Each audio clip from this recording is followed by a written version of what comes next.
पता है, कभी कभी ऐसा लगता है ना कि हमारे अंदर ही कोई दो लोग रहते हैं।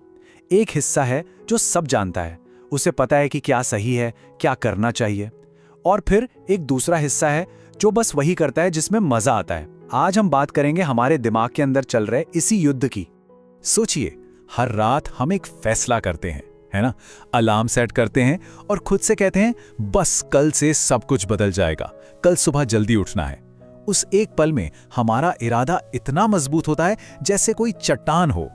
लेकिन फिर सुबह होती है, अलार्म बजता है और अंदर से एक आवाज आती है, अरे बस 5 मिनट और हम उस आवाज की सुन लेते हैं। नतीजा, दिन की शुरुआत ही एक टूटे हुए वादे और एक अजीब से बोझ के साथ होती है। और बस यहीं से वो एक सवाल उठता है जो हम सबको अंदर ही अंदर खाता रहता है कि भाई, अगर मुझे रास्ता पता है, अगर मुझे मालूम है कि मेरे लिए क्या सही है, तो आखिर मैं उस पर चल क्यों नहीं पा रहा?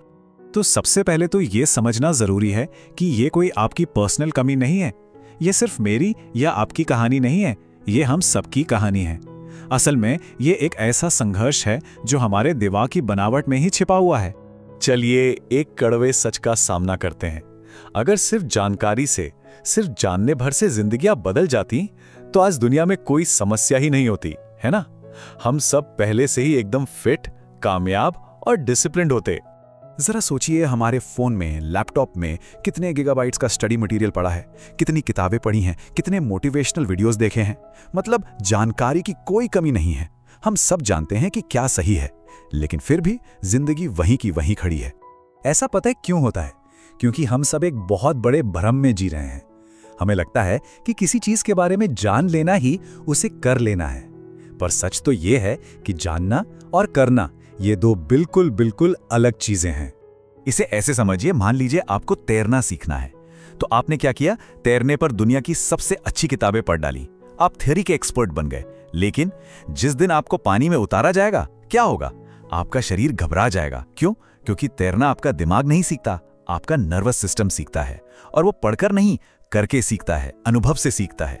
तो हमारे अंदर की इस लड़ाई को और अच्छे से समझने के लिए आइए एक कहानी का सहारा लेते हैं। मान लीजिए हमारे दिमाग के अंदर दो लोग हैं, एक है सवार और दूसरा है एक विशाल हाथी। अब ये जो सवार है, ये है हमारा चेतन मन, एकदम लॉजिकल, समझदार, ये भविष्य की योजनाएं बनाता है, जानता है कि क्या सही है। और हाथी है हमारा अवचेतन मन, भावनाओं का समंदर, बेहिसाब ताकतवर। उसे भविष्य से कोई मतलब नहीं, उसे बस अभी इसी पल में आराम और खुशी चाहिए। और असली समस्या यहीं से शुरू होती है। सवार को रास्ता तो पता है, पर सारी की सारी ताकत हाथी के पास है। और जाहिर है, जब इन दोनों के बीच लड़ाई होती है तो ज्यादातर बार कौन जीतता है? हाथी। पर सवाल यह है कि हाथी हमेशा जीतता क्यों है? देखिए, जब हम कोई जरूरी लेकिन मुश्किल काम करने बैठते हैं, जैसे कि पढ़ाई या एक्सरसाइज, तो उसकी तकलीफ तो हमें तुरंत महसूस होती है ना? लेकिन उसका इनाम वो तो भविष्य में मिलेगा। वहीं दूसरी तरफ फोन चलाने में या सोशल मीडिया पर कोई तकलीफ नहीं है और मजा तुरंत है। अब हाथी जो सिर्फ भावनाओं को समझता है, वो हमेशा तत्काल राहत ही चुनेगा। तो फिर इसका हल क्या है? क्या हम हमेशा हारते रहेंगे? नहीं, इसका हल हाथी से लड़ने में है ही नहीं।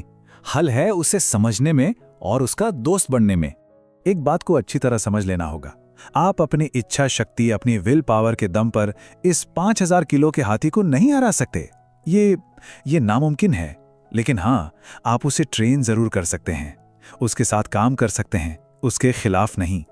देखिए, हम अक्सर क्या करते हैं, हम अपने बाहरी व्यवहार को बदलने की कोशिश करते हैं, मतलब जैसे पेड़ के फलों को। पर हम ये भूल जाते हैं कि फल तो जड़ों से आते हैं। जब तक हम अपनी जड़ों पर, यानी अपने उस हाथी पर, अपने अवचेतन मन पर काम नहीं करेंगे, तब तक ऊपर के फल कभी नहीं बदलेंगे। तो इस हाथी को ट्रेन कैसे करें? इसके लिए बस 3 आसान से नियम हैं। पहला, किसी भी काम की शुरुआत इतनी छोटी और आसान करें कि हाथी को पता भी ना चले। दूसरा, वो छोटा सा काम खत्म होते ही हाथी को तुरंत कोई इनाम दें। और तीसरा, हर रोज अपने हाथी से बात करें, उसे समझने की कोशिश करें, उसके दोस्त बने। तो ये सब जानने और समझने के बाद अब बात आती है उस चीज की जो सबसे जरूरी है। बात आती है करने की। पहला कदम उठाने की। और ये बदलाव खुद को हुक्म देने से नहीं आने वाला, ये आएगा खुद से एक वादा करने से। एक वादा कि अब से हम दुश्मन बनकर नहीं, बल्कि एक टीम बनकर काम करेंगे, सवार और हाथी एक साथ।